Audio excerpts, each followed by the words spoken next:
Kako izgledaju Sjedinjene Američke Države 250 godina od proglašenja nezavisnosti? U kakvom je stanju njihova demokracija? Što se promijenilo u posljednjih godinu dana?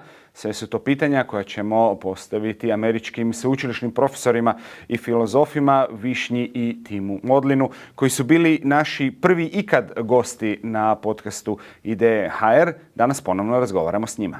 The scary thing is how little even Trump seems to care, or the people in his administration care about popular opinion. I had a big trust in education, that education can change everything, but I'm not sure anymore. Trying to set up a situation where they declare a national emergency because there was so much fraud, and they literally try to cancel the results, overturn the results of the election, right?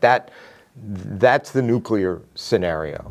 Because of this constant attempt to conflate socialism and communism on the right, some people who are very happy with Mamdani or impressed by Bernija or whatever, they say, and you say, well, what do you think about communism? They say, actually, I'm okay with communism, right? They also don't understand the difference.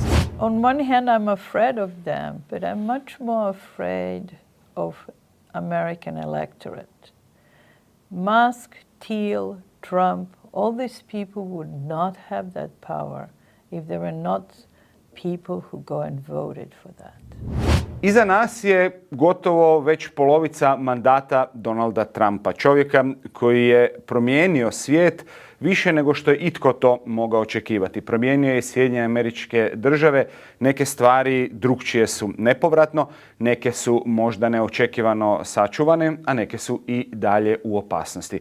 O svemu tome razgovaramo sa našim današnjim gostima, sveučilišnim profesorima i filozofima iz New Yorka, Višnjom i Timom Maudlinom. Welcome to Zagreb again. Thank you. Thank you for having us again.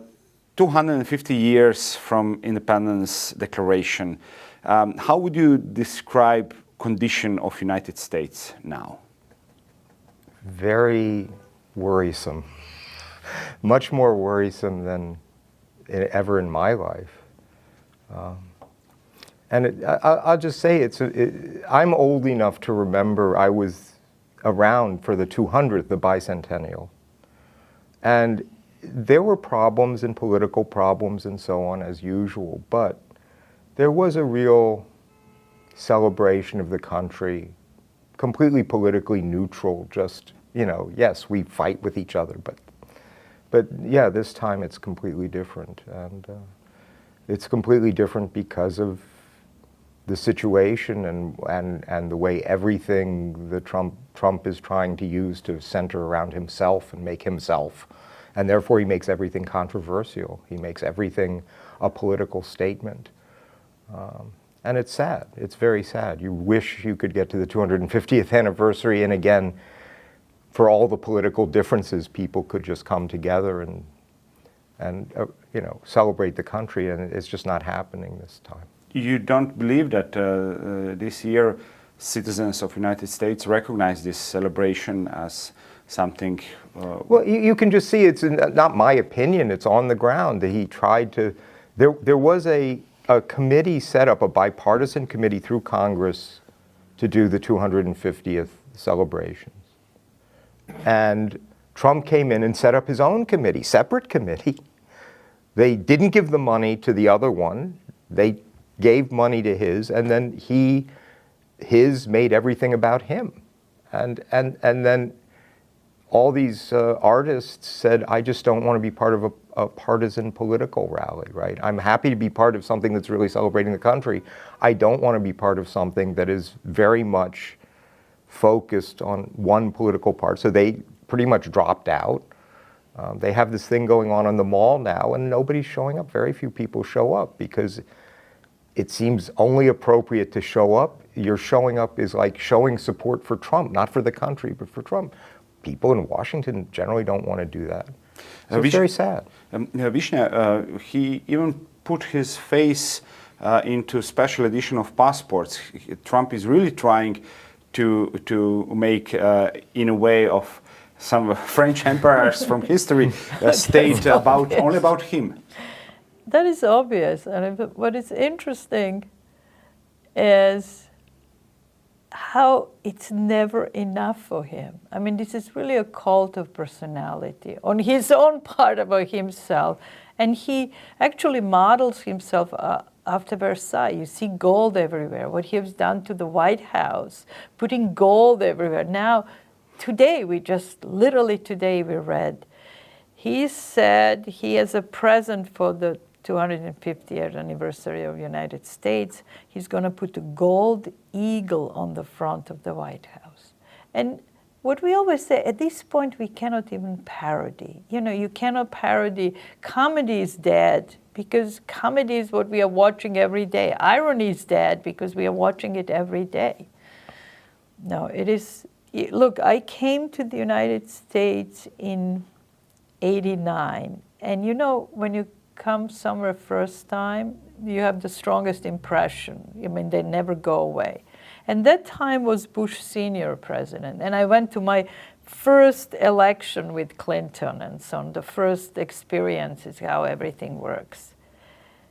And during this process of like now 37 years, you're just really watching trajectory of the country of more and more separation, more and more people cannot talk to each other, literally cannot talk to each other. We are lucky we live in New York, and you live in an environment where everybody thinks the same, which makes everything worse because you just cannot understand how it happened, what happened. Because you think people are rational, you can talk to them and so on, even if you disagree about something. And that's how it was when I came to the United States. You know, political parties disagree with each other. Of course, there is always this, how much social programs you can have, how you're going to organize the country. There is always some kind of balance one way or another. But now it's either nothing or all. You know, there is no conversation in any way. I think country is really in danger. Of course, one can always hope it can recover. When you think when Obama was elected, it was just like you could not imagine. I mean, first of all, what kind of personality he was, and the United States elected him twice, such an intelligent person and so on. You had high hopes. Maybe if a person like that shows up again, maybe there is a hope. But right now, division is so big between, you know, two parties that I don't know how that would be possible. Several weeks ago, I spoke to Croatian University professor Kurelic about United States and about global order, which is probably already destroyed, at least partially by Trump's moves. But he told me that he hopes that ideas of two most important revolutions will survive, and that is by his choice, French and American Revolution. If you would have Tim to explain to somebody what is this idea of American Revolution and Independence Declaration and United States democracy, how would you explain what is that we have to protect today? Right. So I guess I would say there are two fundamental conceptual parts to the American Revolution. The French Revolution, well, has one part very much. The other part, I don't know enough about exactly the details. One part was just, and you have to put yourself back in that time, to say, to reject the whole idea of a monarchy, the idea that political power is vested in a family and gets passed down by divine right or by their genes. And that part of that of course was, you know, very prominent in the French Revolution. That part, of course, has become absolutely universal. I mean, it's hard to even find a real hereditary monarchy in the world today where it's not just a purely ceremonial position. I mean, there's still some royal families, but they don't wield all the political power. So at the time of the Enlightenment, that was just people saying, that doesn't make any sense, right? I mean, political power ought to reflect what the people want. But then the second part of the American experiment, of which we were very proud, and it's very distressing to see how many people don't care about it, was once you say, all right, we're going to have a democracy, in some sense we're going to work on elections, but still they were very worried about concentration of power, of somehow the power accumulating to one person, because they knew someone can get elected, some demagogue can get elected. And so there were a lot of structural things put in to try to avoid the complete concentration of power. And it's that part now that the Trump administration, more than any other administration in history, has been systematically trying to destroy, to concentrate all the power in the presidency. And what is the essence of preserving these ideas today under this pressure of Trump's allies? What is the essential power? Is it education? Do you think that the most important thing is that people know enough about ideas and about human rights and so on, or we need something else to preserve democracy? I really don't know. I used to be a big believer that education can change things. And in some sense, look, even Trump believes that. Why attack on the universities? The main attack on universities because they worry you send your child to the university and it comes back different. And what they say, universities have liberal bias. No, universities don't have liberal bias. Universities cares about facts, and facts, unfortunately, have liberal bias, right? That's what's happening. But I honestly did believe, I had a big trust in education, that education can change everything. But I'm not sure anymore. If you ask me this question, I really don't know what can change the consciousness of people now, especially Americans. Look, I'm not American, so I'm always looking all this a little bit from the outside.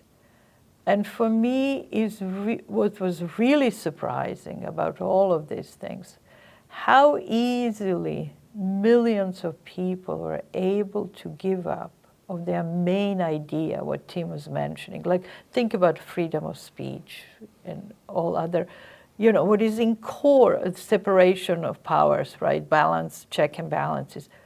All these things, they were so easily gave up. To me, it just seems like, from this perspective, there is no system that can guard itself, because every system depends on people who govern. And what happened in the US, we got the wrong people in power. Were you surprised with the fact how easily people in United States gave? Absolutely. I mean, there's been a long-standing frustration in many parts of the country, which you understand, and both parties understood, especially in the middle of the country, loss of industrial jobs, towns kind of dying, and people feeling like I grew up here and my family came from here, but my children sort of want to leave for better opportunities. And as people said, through different administrations, through Republican and Democratic administrations, because of large-scale globalization, that kept happening. So you understood why a lot of frustration was building up. And you could kind of understand even why Trump got elected the first time, of people who were somewhat desperate. And you see that because sometimes you had people, for example, at a certain point who said, oh, either I'm going to vote for Trump or Bernija Sandersa. And politically, but they both represented something very different, right? We're going to do things a very different way. And you can have some sympathy for people who just felt kind of desperate and said, well, I'll roll the dice and see what happens. After the first administration, after January 6th, after essentially an attempt at a coup, after the complete incompetence of the first administration, that he could be reelected, this I never would have imagined. I really thought, look, he's a convicted felon the second time. How could millions of people vote That surprised me, and that really is very dispiriting and very upsetting. And even though it's not unique in the history, what surprised me is that, let's call it establishment, doesn't recognize frustration of voters. How you explain to yourself that fact that the mainstream politicians from Republican and Democratic Party didn't recognize this frustration of voters, or they didn't care about them? Look, to me it's a little bit false equivalency, right? It's not true the left didn't recognize that frustration. When you think left always wants to help them, it is just, it created this kind of rhetoric, and rhetoric is extremely important, as you know, as a journalist. You change the words and it changes perception. And the rhetoric in the United States, there is this East and West Coast elite who are telling you guys what to do and so on, these poor people who are losing their jobs and so on. Instead of really, if you look at what Biden was trying to do, what any Democratic, when we have a Democratic government administration, what happened is always trying to help people. When you think even raising taxes, lowering taxes, raising taxes. Why are you lowering taxes? What happens with taxes? New York State has a very high taxes. New York City has a very high taxes. New York State pays more in taxes than it gets back. Where the taxes go? To the poor states, to Mississippi and so on, where they, for every 75 cents what they pay in taxes, federal taxes, they get $1. That is okay. And in the states like New York and so on, we do think that is okay. You help your poor neighbors. But the rhetoric doesn't go that way. Rhetoric goes, this elite is telling you what to do and blah, blah, blah. You mentioned, Tim, enlightenment during the American Revolution. Mm-hmm. But now, in the 21st century, we are talking about dark enlightenment. Yes, the endarkenment, yes. And we are talking about this manifesto of Alex Karp from Palantir. And what do you feel when you read about it? Or when you read those ideas? The thing that's especially frustrating, if like me, I teach philosophy and I teach the history of philosophy, and so I'm often teaching the original things that were written around the time of in the 17th century, in the 18th century, Hume, Locke, the political theorists. You read Jefferson, you read even, I do history of science, you read Franklin. These were very intelligent, thoughtful people. And I just don't see any equivalent thoughtfulness. And insofar as there's radical ideas, or you associate with Petera Thiela, or they're juvenile. They're, we are the tech people and we're smarter than anybody else, and the problem is democracy. We need to be in charge of everything. This is just juvenile. I mean, it's not people who have thought deeply and clearly about the problems of politics and the problems, of concentration of power and all of these things. That the founders really were very intelligent, thoughtful people. As Vishnu said, Obama is a very intelligent, thoughtful person. And so we had a moment of thinking. But, that just, he also had political skills and so on. And unfortunately, that kind of thoughtfulness is not appreciated by the majority of voters. They'll go with some other rhetoric or whatever. Are you afraid of Petera Thiela and Alex Karp and those guys? I'm afraid, because they very straightforward. Elon Musk. Look at what Elon Musk did.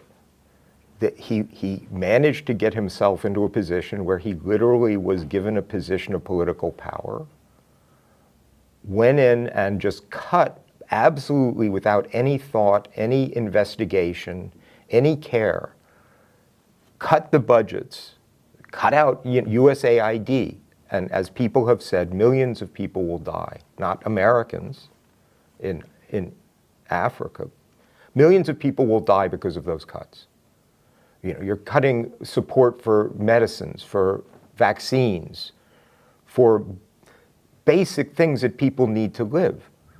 And the thing is, before this, again, there was a kind of bipartisan agreement that those were good things, that the Peace Corps and what they called soft power. I mean, you can be a little cynical and say, well, it was just for the power, but they recognized that having the United States, which has so much money and so much power, devote some noticeable amount of it to helping people in the world was not only good for those people, but was good for the United States.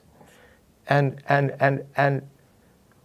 Musk, who thinks he's the most brilliant guy in the world because he's rich, and Thiel, who thinks he's the most brilliant guy in the world because he's rich, and these are not intelligent people. They just, he went in and just, no, we're just going to cut it.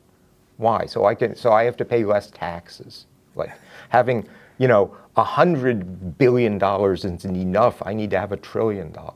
It's obscene. The reaction has not been as strong as it should have been. I mean, the revulsion of what happened has not been as strong as it should have been. So yeah, it does scare me.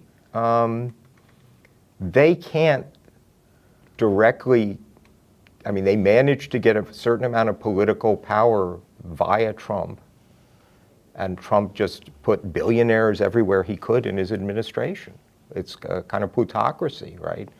The rich are the people who ought to control everything, and let's put them into power. And amazingly, they do things that benefit the rich. Yeah. What a surprise. Višnja, are you afraid of Musk, Thiel, Karp? And what do you think about reaction, for example, after Manifesto was published, promoted? So, on one hand, I'm afraid of them, but I'm much more afraid of American electorate. Musk, Thiel, Trump, all these people would not have that power if there were not people who go and voted for that. And that's what the whole problem is. How to change, how to get the American public to see what is happening. As I said, if Musk would have never been in that position if they ran for Trump, who was elected, and so on. If you really believe, look, this is democracy, that means we vote. Things depend on people. Things don't depend on these guys in the power. We can prevent them. We can throw them out. But you asked before the question, how can we save democracy? I really don't know. I think America is also in growing pains. When we talk about people who lost their jobs and so on because jobs went abroad and so on, and there was no restructuring enough to get new jobs, that is a problem. But there was also long history, right, of America that is racist, right, that is sexist, and so on. And on the top in that hierarchy, there were white males. How society changed, they're apart. I actually read at some point that one of those guys even said somewhere, one of those poor people who hardly can survive. But they felt as a white males, there's somebody behind them. There are blacks behind them, there are women behind them, there are homosexuals behind them. Whoever you want to find, whichever group you could ostracize, they're worst off. And now suddenly how society changed, America even better understood what it means, what human rights mean, that they mean for everyone.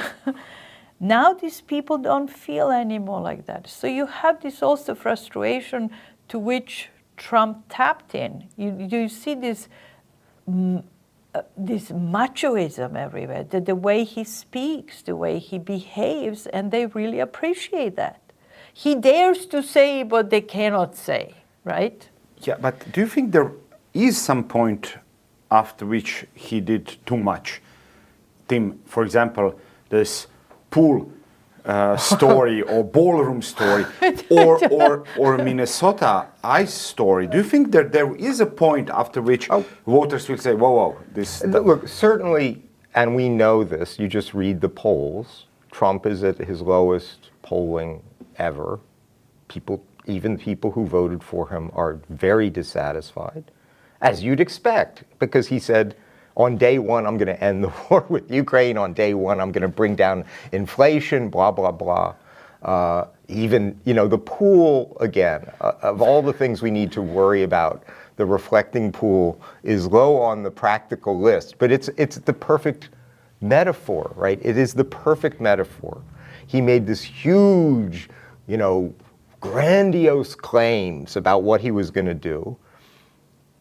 Said it was going to cost only $1.3 million, then it became $14 million, which furthermore, by a no-bid contract, went to some buddy of his who's making money off it, and then they were completely incompetent. And then they completely, what they said they were going to do, they didn't accomplish, and now he's blaming, these fictional Antifa people for cutting the pool, which they didn't do. Okay, so it's just the mixture of this grandiose language that he always uses about how wonderful everything's going to be that he does, together with the complete incompetence that actually what he does is really bad. Now, and you see it. I mean, if people still supported him at high levels, then you wouldn't know what to do. But by polling, he would not be elected if there were an election now. That's good. I mean, you think people like Orban, people who got into power and concentrated it and kept their big popular following, that's scarier in a way. But even he was. But even he didn't. But I know, and it was very cheery to see that even Orban trying to, move the levers of power that he could. In some way, Orban's machinery was ideal for Trump associates. Yeah, that's right. And the fact that even there, really the people can backstop this when you get to an election, and. Yeah, if no matter how much you have this flowery rhetoric or you boast, if they see that their prices are going up and their gas is going up and, we're still at war and so on, they will vote you out. When you mentioned the prices, it's sometimes very difficult from our European, especially from our ex-communist hyperinflation experience to understand how dramatic or not dramatic is pressure on United States citizens by economical situation right now. It's not like your hyperinflation. No. If you have that in your mind, it's not like that. It's people seeing their purchasing power erode.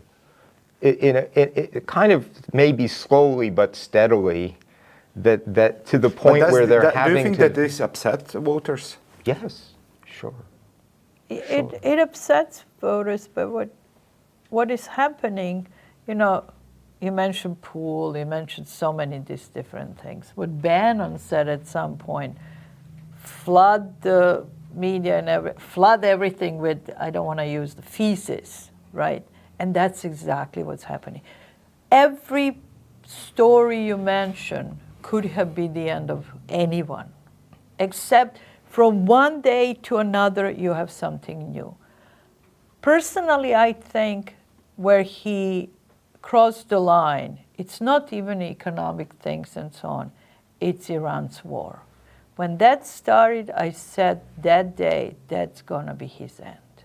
Do you still believe that? Yes. I do still believe that. But he's also trying to make equal ballroom and Iran war. Like he does. But of course, people say that Iran's war was because he wanted to run away from Epstein's files and so on, right? But now he would like to go to maybe back to Epstein's files. But I really do think Iran's war is something that he could. First of all, who could not comprehend what he's getting into it. And this was the first time that his mega movement started to shatter, right? First time you got the division between mega people. Now you have a fight between them. Why is that? Do you think because of fear of another huge war? First of all, he ran forever, no new wars. We will just focus on the United States, no new wars, and so on. I mean, this unified huge number. Marjorie Taylor Greene, who was, always, what could you say about her?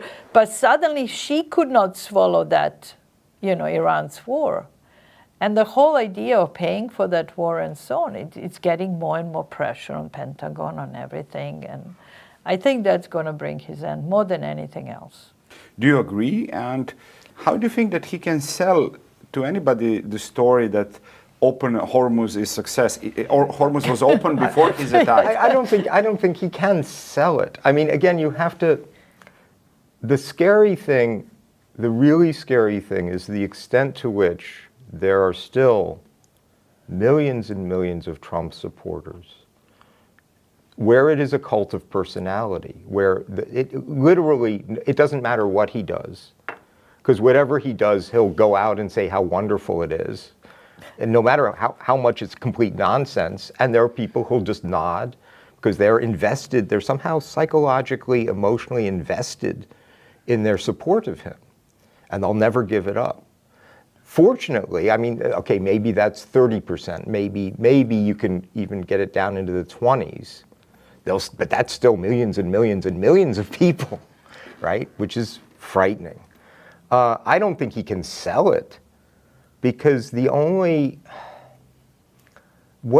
end of the day, which is going to be much later than he hoped, he thought this would be like Venezuela or something, that it's like over in a week, and then he could just prance around and say how great it was. And of course, it's going on and on and on. And well, there's another ceasefire. Well, it's being violated. Well, we're going to bomb them some more. We're going to threaten to destroy their civilization. Right. None of this is going well.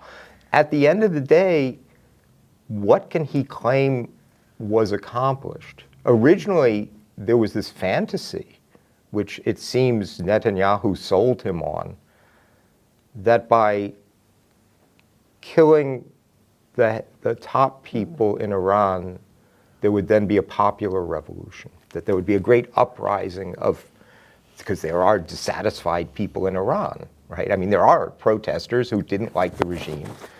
Netanyahu seems to have sold Trump on this idea that if only they could decapitate, then the people would rise up and there would be this great revolution and he'd be the new Reagan and it would be like the fall of the Berlin Wall. That's not happening. There was never any prospect of that happening. So what can he claim he accomplished with this? I mean, they can talk about this nuclear program. They keep just lying that, Iran was a week away from putting together a nuclear bomb and putting it on an intercontinental missile and blowing up the United States. A complete nonsense. I don't see any way that at the end of the day he benefits politically from this. The scary thing is how little even Trump seems to care, or the people in his administration care about popular opinion, because popular opinion is very strongly against him. They're not changing their ways to try and they're just trying to consolidate their power and have as much power as they can possibly get and do whatever they want with it. And I don't think they're paying any attention really to the reactions of the voters. Vishnu, should we be afraid of the fact that he obviously doesn't care about public opinion several months ahead of by-elections? I think Republicans should be afraid of. I mean, if everything goes how it goes now, you hope that in November things could be changed radically. If Democrats take both houses, House and the Senate, things could be very different. And they're scared of that. And you see they're scared of, I was just reading, the housing bill that Trump refused to sign, which was passed both by Senate and House, that goes automatically into law without his signing within 10 days, which is going to be now. And for the first time, Mike Johnson in Congress said to Trump, no, you just have to let that go, because they're hoping, that's their only hope, that they can show they did something, the Republicans. So I think Republicans should be scared more than what can we, that he You're not doesn't... afraid of stolen elections or something like that in November? Stolen election, that they're going to try to do anything to prevent people to vote. That's certainly true. SAVE Act, we just passed through Congress. Nobody thinks we'll pass to Senate, but you never know. It's just to prevent people to vote, nothing else. I mean, the only way they can win this election is to prevent smaller number of people to vote. Well, I'm not, okay, so I would say there are three hypotheses. They're not mutually exclusive. They all have some plausibility. One of them is really, really scary. And that's the one that says Trump and the people around him know that the election in November is going to go badly. And what they're doing is trying to set up a situation where they declare a national emergency because there was so much fraud, and they literally try to cancel the results, overturn the results of the election, right? That's the nuclear scenario. The second scenario is, somebody mentioned, and maybe it's true, somebody said, well, maybe Trump actually kind of wants the Democrats to take control of the House. Why? Because right now, the Republicans control the House, the Senate, and the White House. When things go bad and they're not going well, there's nobody to blame, right? And they say, well, that for the last 2 years, he can then at least blame the Democrats. The third hypothesis is just that Trump isn't aware of anything. He's just living in this narcissistic bubble, and he's not plotting anything or planning anything. He's just doing what he always does, which is, obsess on himself and rant, and that he's just showing you in his everyday posts what his brain is like, and that's not a subtle brain that's like planning anything.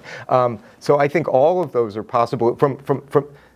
There's one. It's certainly, I think it's clear, maybe, that all of this pushing for this SAVE Act that Vishnu was talking about isn't even about enacting it.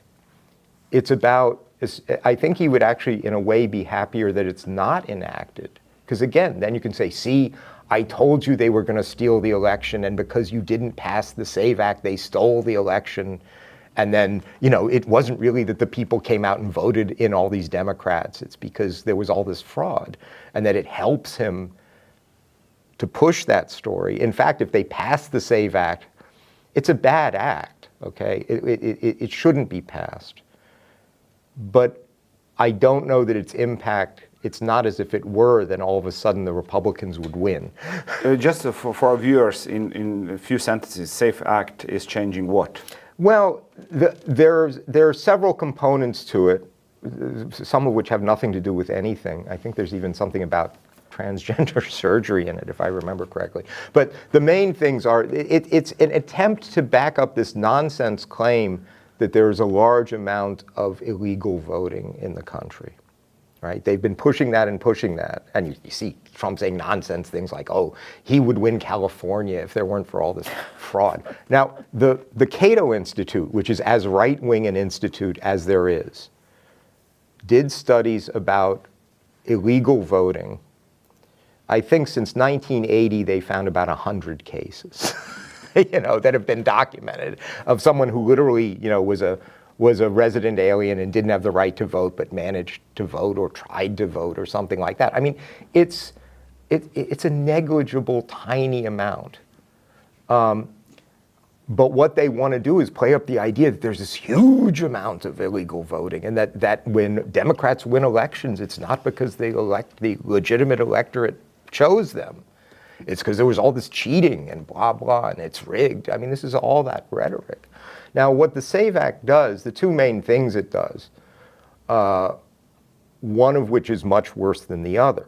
One is that it mandates showing a certain kind of ID to vote. That you have to go into the details of what kind of ID, because sometimes it has to be a very special one that even lots of people don't have, you know. And of course, if you're voting by mail, and in some states they vote by mail, okay, you don't show an ID. There's different ways. I mean, we have ways of verifying that this is a legitimate voter. Then they have to prove that they're a citizen, which means especially it's harder for women. Why? Because how do you prove you're a citizen? Well, if you're a male, often you can get maybe a copy of your birth certificate. If you're a woman who's gotten married and changed her name, you need both a copy of your birth certificate and a copy of some official document about the name change, okay? And people just don't have that, and especially some bunch of documents walking around. Yeah, a bunch of documents, and some, especially older, poor black people in the South, because they tried to do this in Texas. Eventually, it was overturned. Literally, their birth certificates don't exist, right? I mean, they were burned down in some building. I mean, there was not great documentation. And so you have legitimate US citizens who are who cannot vote. And this is the thing I don't see in the country is this discussion. You say, look, on the one hand, let's say there were 100 or 1,000 illegal votes. But what this act would do would be effectively disenfranchised hundreds or thousands of times more legitimate voters, people who should be able to vote. But because of all of these difficulties in getting this documentation and so on, they will be prevented from voting. One question considering opponents to Obama, to Trump. You mentioned that Obama was intellectual, visionary, and so on. Do you see people like him today, or we have also a problem that Democrats in a way expect that they will win just because people will vote against Trump?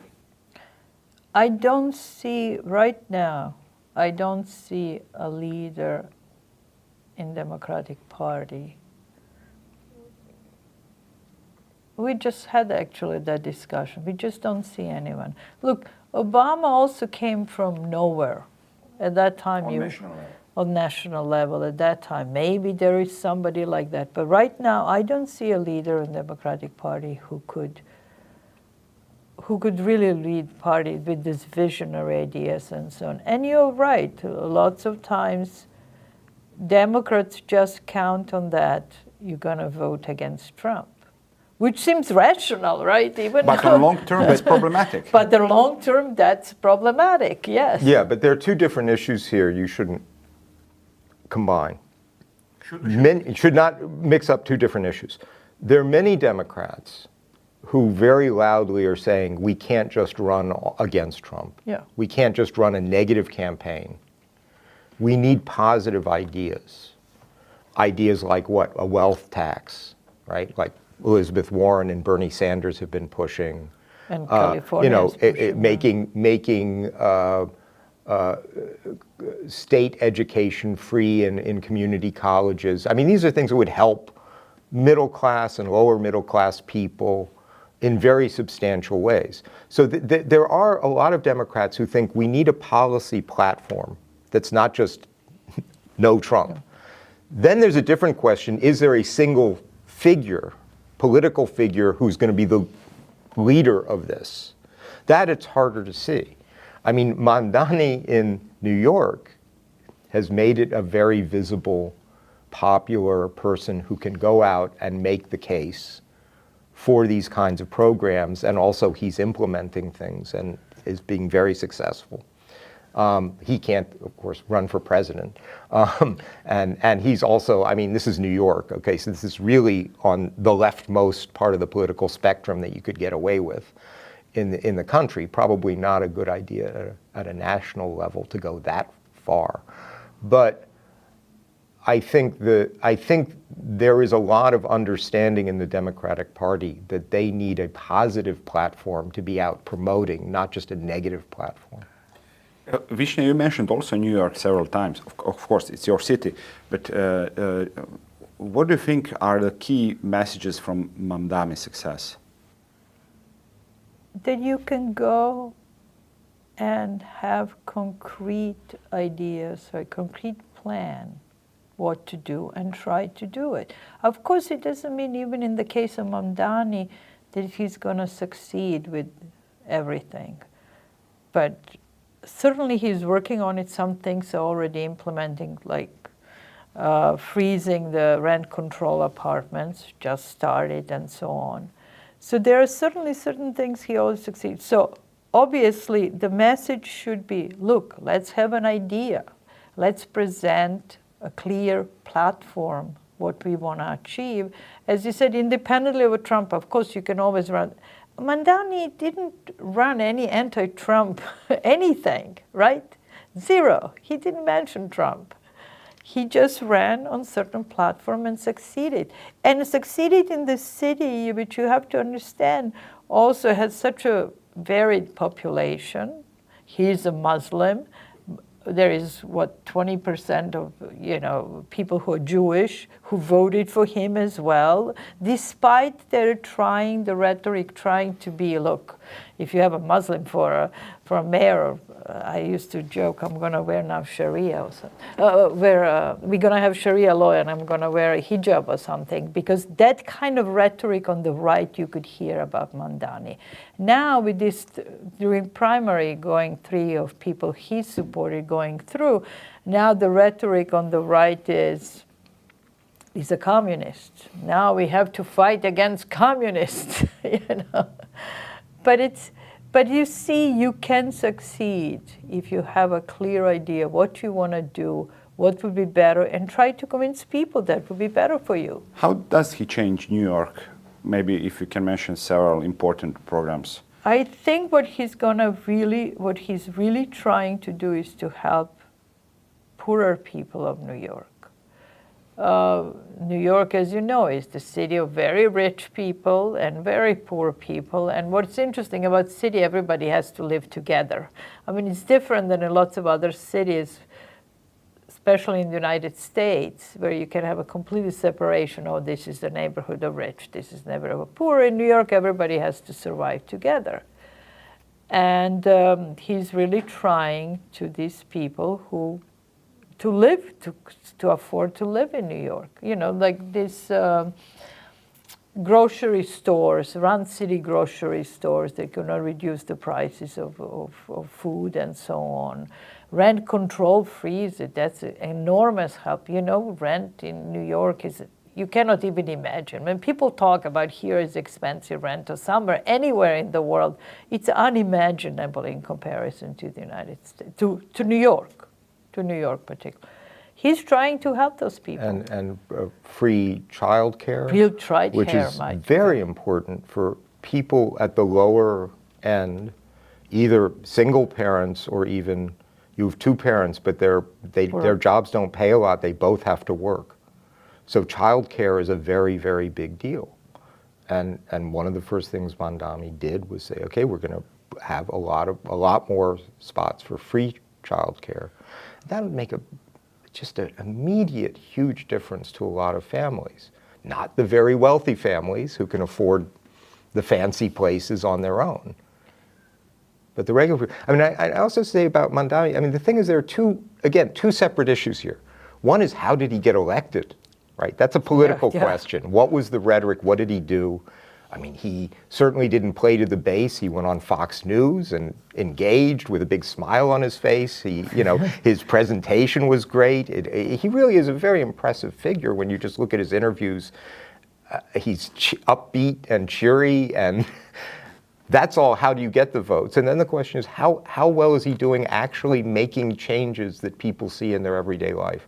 And I think there he's really outperformed what even his supporters thought he would be able to do quickly. He's done a lot of things quickly that show up in the everyday finances and everyday lives of especially lower middle class. You also think the recipe how to win, it really in the United States changed. It turned upside down.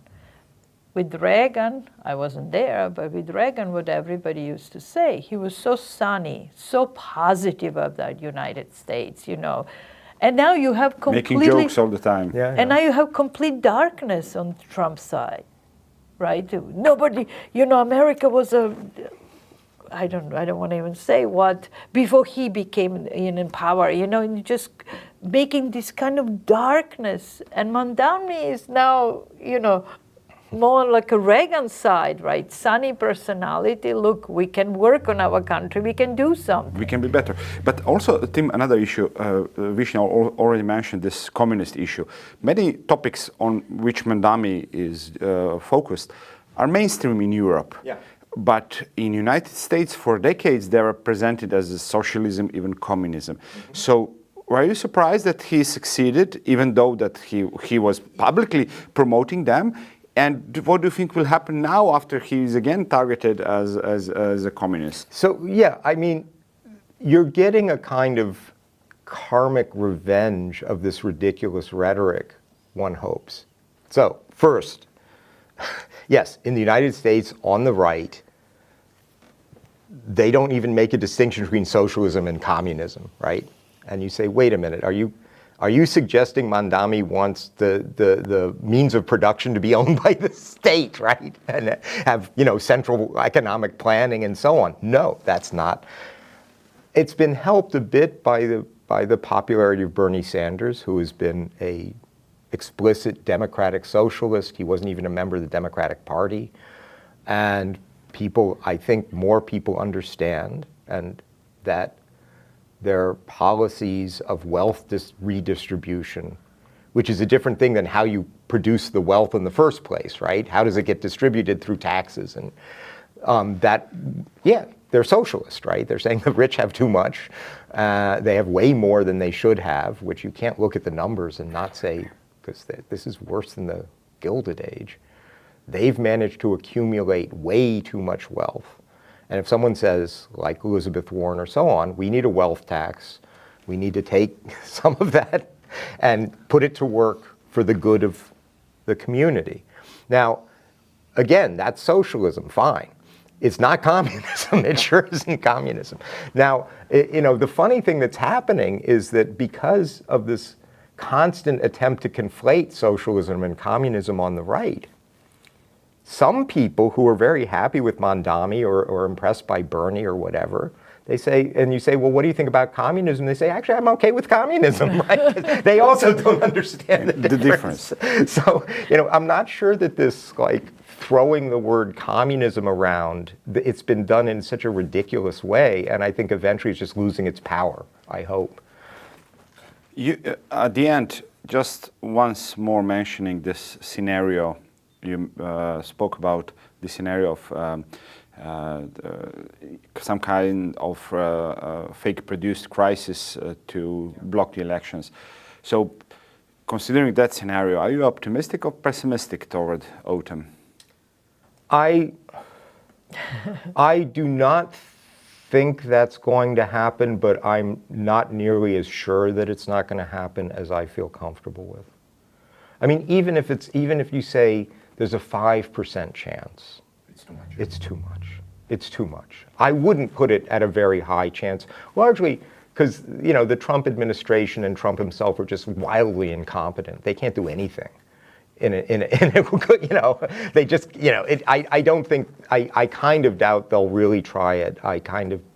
But I am really not as certain as I would feel comfortable with that they won't try it. And if they do try it, I don't know what would happen. I mean, if people felt like, look, we just went and voted you guys out of office, and you're trying to not leave, at that point, what do? I mean, at that point, you're pushing the population to a level where many people will think, okay, the political system is now completely broken. We can't rely on it. So I really deeply fear, it's like, if there's a 5% of a nuclear disaster, okay, maybe you might say it's only 5%, but you say, yeah, but it's a nuclear disaster, right? So that's my feeling about it. It worries me. I don't rest easily. I won't rest easily until that election is over and properly counted and properly accepted. Same question. I just want to reflect a little bit on what Tim said from the knowing him and living in the United States. What he said now tells you a lot. For simple reason, Americans are very optimistic. They're so much more optimistic people than I've ever encountered in my life. Whatever happens, they always think it's going to be good. And Tim, when I met him, and he has my entire life, right, it is kind of always optimistic. Everything is going to turn out well. And now they even, I mean, first time I saw a little bit his disappointment in that things didn't go when Supreme Court stopped counting in the case of W. And in that election. But this kind of idea that he even take him as an average American, right? Completely average American who grew up there, who lived in that milieu their entire life with those values, that he could fear, even with 5%, that it's going to be attempt to, change politics as he knows in the United States. It's scary. It is really scary. Višnja, Tim, thank you very much for today. Hope to see you next time in a much better situation. Thank you very much for joining us today. Thank you. Dragi gledatelji i dragi slušatelji koji nas pratite putem radio stanica, puno hvala i vama. Podsjećam vas, pretplatite se na naš kanal na Spotify i YouTube-u. Bile su ovo Ideje HR.